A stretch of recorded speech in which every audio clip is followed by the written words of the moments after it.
Kita harus tahu orang lain selain NU yang ada di Indonesia. Man lam ya'rif asy-syarr waqa'a fihi. Man lam ya'rif asy-syarra waqa'a fihi. Barang siapa tidak mengenal kejelekan, jangan-jangan akan terjerumus di situ. Pertama, A. Gerakan tarbiyah. Gerakan tarbiyah ini dimulai dari para pelajar, mahasiswa, mengkaji kitab-kitabnya Hasan al-Banna, Said Qutb, Said Ramadan, Syekh Yusuf Qaradawi, diperkuat oleh lulusan-lulusan Al-Azhar, pola pikir, cara berpikir ikhwan muslimun, dan terakhir tarbiyah ini resmi masuk menjadi underbownya partai PKS. Ya harus tahu saja ini. Yang kedua, Jamaah Tabligh wal Khuruj, yang kalau Jawa Timur di Temboro, Magetan, almarhum Kiai Uzairon. Enggak, ini belum tentu kalau saya ceritakan itu jelek ya, tapi kita harus tahu di luar itu ada siapa-siapa. Yang ini yang belum banyak orang tahu saja. Jamaah Tabligh wal Khuruj berasal dari India. Pendirinya namanya Syekh Muhammad Ilyas Kandahlawi. Dia menyerukan dan memulainya dengan cara bepergian bersama ke daerah-daerah yang ada kaum musliminnya, serta mereka tidur di masjid-masjid atau rumah para pemuka agama di daerah tersebut. Semua orang Islam harus pernah dalam hidupnya khuruj, keluar minimal 4 bulan. Kalau sudah 4 bulan, mau terus khuruj boleh, mau tidak juga boleh. Itu wajib khuruj itu minimal 4 bulan. Yang dibaca kitab Fadhailul A'mal. C. Hidayatullah. Hidayatullah didirikan atau dimulai oleh seorang yang namanya Abdullah Sa'id, mantan dari anggota DITI.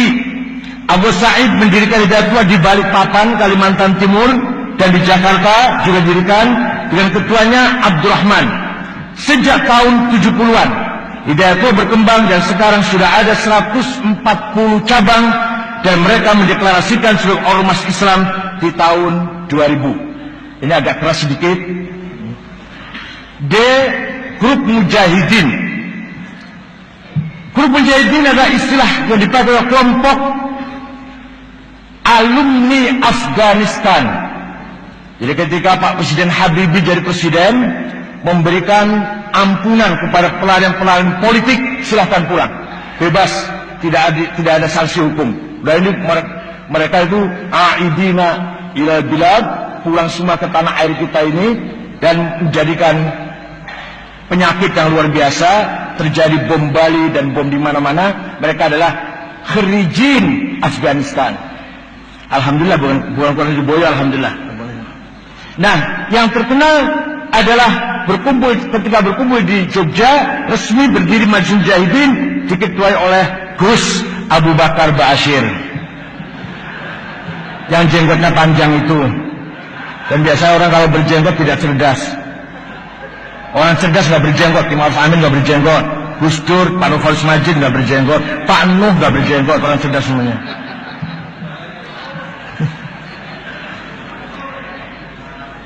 Perlu diketahui bahwa Abu Bakar Ba'asyir di tahun 78 ditangkap karena menantang pemerintah dan menolak asas tunggal. Jadi dimasukkan ke penjara, tetapi pada waktu akan naik banding di tahun 85, mereka lari ke Malaysia. Abu Bakar Ba'asyir ditangkap dengan temannya yang bernama Abdullah Sungkar. Wah, itulah kita tahu. E. Front Pembela Islam, FPI, yang kadang-kadang menggunakan NU jalan lurus. Ya nggak apa-apa, silakan aja pakai nama. Oh, saya itu didatangi Kiai, mau nggak ketemu dengan si A? Ya Gus Solah itu, saya mau sekali. Saya ketemu Gus Solah mau diminta jabatan saya silahkan. Jangan jabatan ketua NU. Titel haji saya mau diminta juga nggak apa-apa. Saya haji 22 kali, kalau diambil 2 masih 20 masih. Mau diambil gelar profesor dokter monggo silahkan. Nggak penting lah titel itu. Front Pembela Islam. Front Pembela Islam berdiri tahun 97 atau di awal 98. Tidak tahu siapa yang sponsori, tetapi bersamaan dengan adanya PAM Swakarsa yang waktu itu bermarkas di Masjid Istiqlal. gerakan-gerakan yang akan menggagalkan sidang umum MPR dan DPR. Tetapi ada lagi satu versi lain yang mengatakan bahwa asal mula terbentuknya Front Pembela Islam setelah terjadi kerusuhan di Jalan Gajah Mada di Jakarta, dan juga ada katanya dibentuk oleh beberapa orang dari militer. F. Hizbut Tahrir, HTI. Harus tahu juga, Hizbut Tahrir dilahirkan. Hizbut Tahrir adalah bahasa Arab dari Partai Pembebasan atau Kemerdekaan. Hizbut Tahrir didirikan tahun 52 oleh Taqiyuddin An-Nabhani di kota Haifa di Palestina. Taqiyuddin An-Nabhani mendirikan Hizbut Tahrir untuk kemerdekaan Palestina. Waktu itu tidak banyak orang merespon kegiatan tersebut. Juga pada waktu itu kota Haifa masih berada di bawah kerajaan Jordan, sehingga mereka mulai bergerak di dunia Arab, misalnya di Mesir, Libanon, dan sebagainya. Di Hizbut Tahrir di Mesir, Hizbut Tahrir ditolak, tidak diakui. Begitu pula kita tidak tahu kapan berubahnya Hizbut Tahrir. Kegiatannya berubah menjadi dari pembebasan Palestina menjadi berubah bermaksud mendirikan khilafah. Awal mulanya berdiri targetnya hanya memperjuangkan kemerdekaan Palestina. Sekarang sudah berubah iqamatul khilafah, ingin mendirikan khalifatul muslimin, amirul mukminin. Entah kapan itu mulai berubah itu. Ada seorang namanya Abdul Qayyum memulai gerakan kekhalifahan tersebut dengan menerbitkan buku-buku tentang ekonomi di zaman khalifah. Ketika zaman Abu Bakar, Umar, Uthman, Ali, Abdul Aziz, ekonomi yang maju, masyarakat sejahtera, maka Indonesia kalau ingin, atau kita umat Islam kalau ingin sejahtera, harus kembali pada sistem khilafah. Walhasil itulah Hizbut Tahrir. Hizbut Tahrir mendapat surat keterangan terdaftar dari Kementerian Dalam Negeri kita. Dan katanya Kementerian Dalam Negeri mendapat rekomendasi dari Kementerian Agama dalam mengeluarkan surat keterangan terdaftar tersebut. Ini banyak sekali kalau dibaca, singkat-singkat saja. G. Syiah. Jangan dikira saya orang Syiah ya. Syiah di Indonesia menurut cerita diawali di kota Bangil, kurang lebih 60 km dari Surabaya, di desa Kenep. Dimulai atau didirikan oleh Said Hussein Abu Bakar Al-Habsyi dan Hadi bin Hadi dan Dr. Suherman, Dr. Masduki Sulaiman. Mereka mendirikan YATI, Yayasan Penyiaran Islam. Pada mulanya yayasan tersebut betul-betul menyiarkan Islam, tetapi setelah Hadi bin Hadi, Dr. Masduki, Dr. Suherman keluar dari yayasan, maka Said Hussein Abu Bakar Al-Habsyi mengikuti ajaran Syiah. Disinilah mulanya pergerakan Syiah, dan ini pada tahun 50-an. Hussein Abu Bakar Al-Habsyi aslinya dari ormas Islam yang didirikan di tahun 1904 yang namanya Jam'iyah Khairiyah. Sampai hari ini YATI masih ada di kota Bangil dan membuka sekolah-sekolah di sana, dan mereka itu juga membuka sekolah di Bondowoso, Jawa Timur. Hussein Abu Bakar Bashir pernah duduk di konstituante di Partai Masyumi.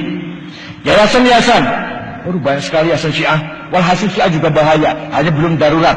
Kalau Wahabi sudah darurat, kalau Syiah baru harus diwaspadai. Kalau kuat bahaya.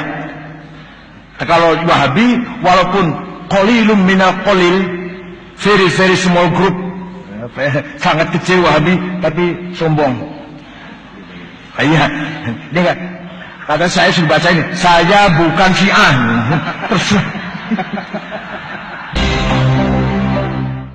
Tangerang, Jogja, Yayasan Fatimah di Batu Ampar, Condet, Yayasan Al-Jawad di Bandung juga, Gegar Kalong, IPABI, Ikatan Pemuda Ahlul Bait Indonesia di Bogor, Madinatul Ilmi di Depok, Yayasan Iman di Fatmawati, Jakarta, Yayasan Ilmu Al-Muntadhar di Pekalongan, Ahmad Barogbah.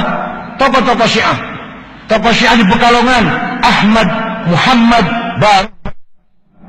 Dan banyak sekali nih, banyak sekali tokoh-tokohnya. Pokoknya singkat saja, itu ini apa perlu disebarkan? Ya, nanti kopi nanti ya. Oke. Walhasil banyak banget ini yayasan-yayasan.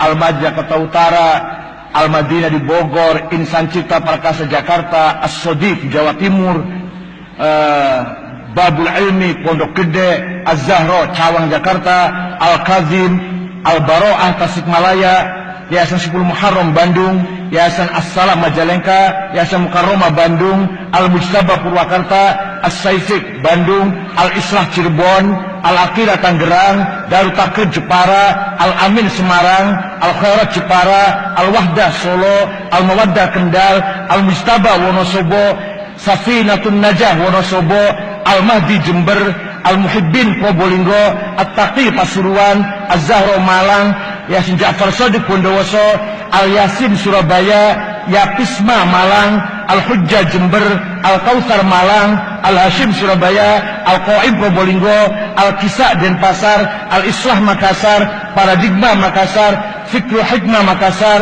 dan seterusnya. Pokoknya itu yayasan Syiah. Yang ke H, A, B, C, D, F, G, H, Gerakan Wahabi. Nah ini mulai masuk Wahabi. Gerakan ini sekarang menamakan dirinya Salafi. Karena kalau menamakan Wahabi nggak pakai payu, nggak pakai laku. Karena mengikuti Muhammad bin Abdul Wahab At-Tamimi. Nah, At-Tamimi itu yang membunuh Sayyidina Ali juga Abdurrahman bin Muljam At-Tamimi. Imamnya Wahabi Muhammad bin Abdul Wahab At-Tamimi. Arab dari Malang yang memprovokasi orang-orang ikut ISIS juga namanya Salim bin Mubarak At-Tamimi, yang punya Abu Jandal, yang menantang Pak Muldoko, Pak Sutarman dan Bansel itu di YouTube ada. Itu Arab lahir Pasuruan, besar di Malang. Salim bin Mubarak At-Tamimi. Sejak dulu At-Tamimi itu kader-kader Khawarij yang sangat militan. Kenapa tidak nama Salafi? Beda dikit. Ini ide muncul dari Syekh Nasiruddin Al-Albani, orang Albania yang sudah warga negara Saudi di Madinah, dan Syekh Muqbil Ad-Dammaj, Syekh Muqbil di Yaman. Dua orang ini punya ide jangan Wahabi, Salafi. Kalau Salafi itu artinya langsung ke Syekhul Islam Ibnu Taimiyah.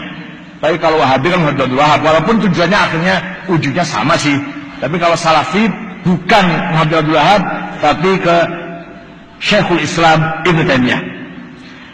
Aliran ini sangat keras sejak didirikannya Akademi Bahasa Arab Universitas Ibnu Saud di Riyadh, Saudi Arabia, di Jakarta. Di Jakarta mulai ada lembaga bahasa Arab cabang Muhammad bin Saud, yaitu tahun 80-an. Pimpinannya adalah Abdul Aziz Ammar. Beliau menjadi direktur lembaga bahasa Arab di Jakarta, masih bujangan. Kemudian dapat istri Arab Bogor. Melalui Abdul Aziz Ammar inilah berdirilah beberapa yayasan-yayasan yang menyebarkan ajaran-ajaran Wahabi. Pertama, Yayasan As-Sofwah. Ini kantornya di Lenteng Agung, belakangnya Ciganjur 1 km. Ketuanya namanya Abdurrahman, pernah dipenjara 1,5 tahun terlibat ngebom hotel Atrium zaman Habibie presiden itu. As-Sofwah juga punya hubungan yayasan dengan Yayasan Al-Haramain, juga hubungan dengan Ihya It-Turath di Kuwait, juga hubungan dengan International Islamic Relief Organization dan Rabithah Alam Al-Islami. Yang kedua, Yayasan Al-Huda di Cimanglit, Bogor. Pendirinya namanya Takdir Syamsuddin Ali, lulusan Libya. Ini juga hubungan dengan tadi itu, dengan International Islamic Relief Organization. Kemudian Yayasan As-Sunnah di Cirebon Selatan. Kalau saya Cirebon Utara, ini Cirebon Selatan. Cirebon Selatan di Desa Kali Tanjung namanya, Kecamatan Cirebon Selatan. Ini didirikan oleh seorang bernama Muhammad Taharoh, dan sekarang termasuk pusatnya pengkaderan radikal di Cirebon. Alumninya 3 orang. 1 namanya Saifuddin, ngebom Masjid Polresta Cirebon. 2 Syarifuddin dari Desa Maniselor, Kecamatan Jalaksana, Kuningan, ngebom Ritz-Carlton yang bawa pot bunga masuk ke hotel, di dalamnya ada bom. Yang ketiga Ahmad Yusuf, ngebom Gereja Bethel di Solo. Itu 3-tiganya dari Cirebon Selatan. Betul, Selatan, enggak. Kalau saya utara. Sampai sekarang masih ada Yayasan As-Sunnah ini di Kali Tanjung, tapi pecah di dalamnya antara Salim Bajri dengan Umar Baswed. Umar Baswed lebih keras lagi daripada Salim Bajri. Saya tahu persis di Cirebon, dananya dari mana? Dari Yusuf Ba'isa dan dari Khalid Bawazir yang memiliki sarung cap mangga. Tapi TV 9 rupanya dapat dari situ juga ya. Sering iklan sarung cap mangga ya Allah. Rupanya dari situ juga. Ya nggak apa-apa lah, itu bisnis. Yayasan Taif Mansurah. Yayasan ini ada di Jawa Timur, memakai alamat di Kota Kediri. Gus Kafabi di Kota Kediri, PO Box 182, nomor telepon 0354394947 di Kota Kediri. Direkturnya namanya Masruhin Sahil di Kota Kediri. Kemudian Yayasan Dakwah Islamiyah, ketuanya Cecep Romi Hidayat di Rangkas Bitung, Banten. Kemudian Yayasan Wihda Islamiyah. Yayasan ini dibangun oleh orang Makassar, asal Makassar, namanya Muhammad Ikhwan, berkantor di Duren Sawit, Jakarta. Yayasan Al-Imam berada di Sukabumi, ketuanya, direkturnya namanya Bukhari Muslim. Yayasan Darun Najwa di Jakarta Timur, di Kebonanas, Jalan Setia, ini juga berhubungan dengan Yayasan Al-Haramain yang ada di Saudi Arabia. Yayasan El Jata, ketuanya namanya Yusuf Harun. Yayasan Markaz Al-Faruq, ketuanya namanya Mamduh Farhan Bukhari, dibantu oleh Amin Rojab Arab Bondowoso. Amin Rojab itu kalau nggak tahu, itu alamatnya di Jalan Danau Toba, Jember. Itu barangkali yayasan-yayasan Wahabi yang harus kita ketahui. Tapi sekarang akhir-akhir ini beberapa yayasan yang saya sebut tadi sudah mulai di internalnya sendiri sudah mulai konflik.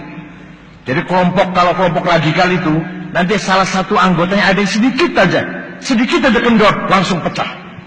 Sejak dulu begitu, Khawarij langsung pecah jadi 20. Karena kalau sedikit aja ada yang beda pendapat, langsung mendirikan organisasi sendiri. Kata Al-Asfariyah, pokoknya bukan Khawarij itu kafir, kufrul akidah. Perempuannya, anak-anaknya boleh jadikan budak. Kata An-Najadat, tidak, kafir kufron nikmah.